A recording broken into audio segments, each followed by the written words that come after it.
तर शिंदेंच्या शिवसेनेपाठोपाठ मंदा म्हात्रे यांनी देखील कार्यक्रमावरती बहिष्कार टाकला। प्रोटोकॉल पाळा इतकी घमंड कसली। मंदा म्हात्रे संतापल्या, मी कोणाचं ऐकणार नाही, मला निर्णय घ्यायचा तो मी घेतला, कामं करा, विनाकारण नावाचा वगैरे वाद कशासाठी करता, असं मंदा म्हात्रे यांनी म्हटलं।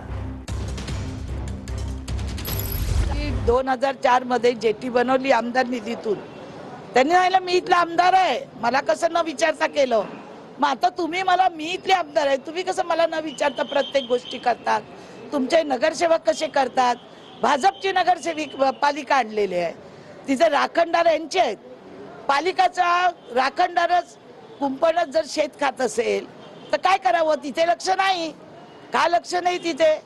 मी त्या ह्याचं घेतलं कमानीचं, कारण अजून कमानी काढल्या 2 महिने झाले, कोणाकोणाचे हात ओले झालेले आहेत, हे मी बोललं का राग येतो। आणि आता काय निर्णय घ्यायचा तो मी घेणार आहे। आता मी कोणाचंच ऐकणार नाही। बेलापूरमध्ये जी स्वप्न पडतात ना रात्रंदिवस, अहो ऐरोळीला काय काम चालू आहे मला सांगा ना। राशन कार्ड पासून आधार कार्ड पासून लोक माझ्याकडे येतात, व्यायामशाळा मागायला, विरुंगळा केंद्र मागायला, सगळे माझ्याकडे येतात। तिचे काम करा ना, तिचे लक्ष द्या ना।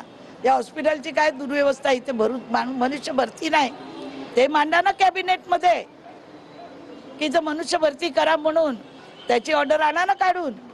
प्रत्येक कामात खो घालायचा, हॉस्पिटल सारखा विषय आज रखडून ठेवलाय 3 वर्ष झाली।